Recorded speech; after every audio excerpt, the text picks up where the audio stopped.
People lie to you every day. I want to make it clear that I'm not condoning lying by anybody. I'm here to provide information so that you can protect against lying. Here are some statistics on lying that you would be shocked to hear. 60% of adults cannot go 10 minutes without lying. 36% of people surveyed admitted to lying on their resume. By age 4, 90% of children know how to lie, and 90% of middle schoolers admit to lying or cheating on their homework. And most people lie about 2 to 4 times a day. And 1% of people tell over 20 lies a day. Finally, the average person can spot a lie about 50.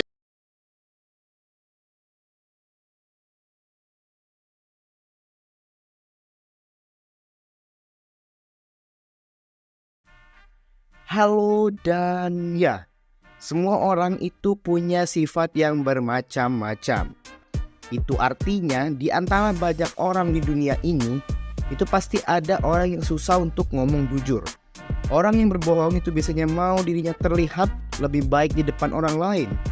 Kalau sudah kebiasaan bohong, si orang yang sering berbohong ini bisa susah ngebedain mana yang benar dan salah.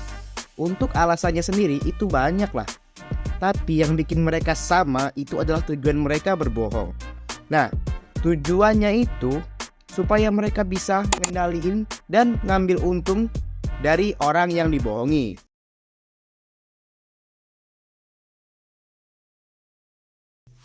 Pertama, kita harus sadar kalau orang yang berbohong itu biasanya nggak nyaman. Jadi dia bakal banyak munculin gerakan yang nggak sesuai dengan omongannya.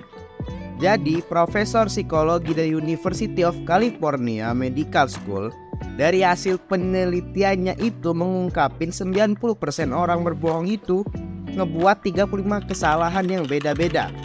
Orang yang berbohong itu akan kelihatan bohongnya pada 3 kondisi yang berbeda.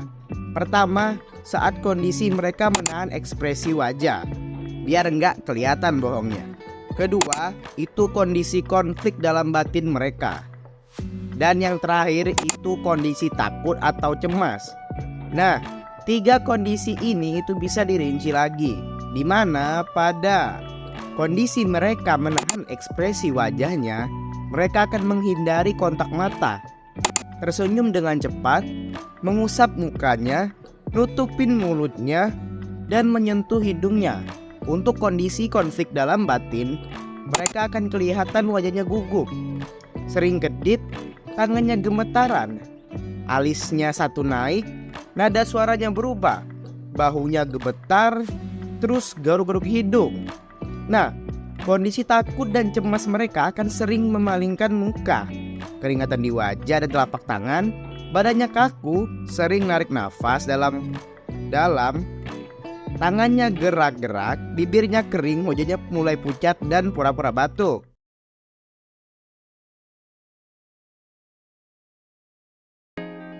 Cara tahu orang bohong. Seorang pakar poligraf dan profesor psikologi dari Brandeis University, Leonard Saxe, PhD, mengatakan kebohongan telah menjadi bagian dari hidup, sehingga manusia tidak dapat melewati satu hari tanpanya.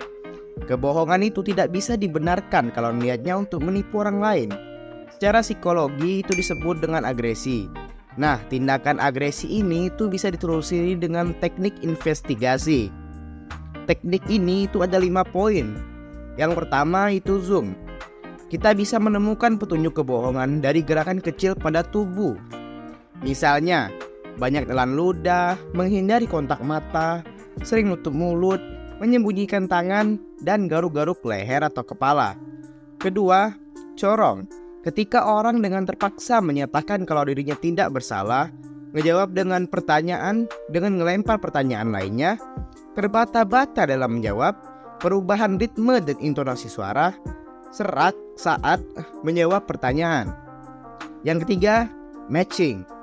Mencocokkan antara yang diucapkan seseorang dengan kejadian sebenarnya. Misalnya peristiwa menyedihkan, tapi sama sekali tidak menunjukkan raut wajah sedih. 4. Analisa percakapan. Mengaitkan keterkaitan setiap kata dengan sebuah peristiwa. Misalnya, pada saat kejadian saya sedang makan di kantin. Jadi saya tidak tahu jika pencuri itu masuk lewat pintu dapur. Padahal tidak ada pembicaraan jika pencuri itu masuk pintu dapur sebelumnya. Terakhir, interogasi. Dengan mengajukan pertanyaan secara berulang-ulang untuk memastikan kalau jawabannya masih konsisten.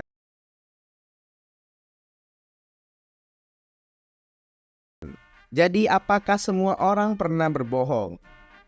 Ya, semua orang pernah berbohong. Sigmund Freud menyatakan bahwa manusia memiliki ego. Apabila manusia terancam, manusia akan melakukan pertahanan diri. Itulah sebabnya manusia memiliki kemampuan berbohong.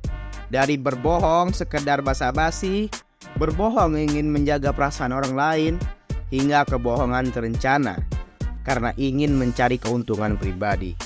Kita bisa berbohong kepada siapa saja, tapi kita punya alam bawah sadar yang tidak dapat menoleransi kebohongan. Alam bawah sadar kita punya perasaan takut ketahuan, sehingga menimbulkan tekanan dalam diri kita. Tekanan itulah yang bisa dijadikan sebagai alat deteksi kebohongan. Jadi, gimana menurut kalian? Sekian dan terima kasih.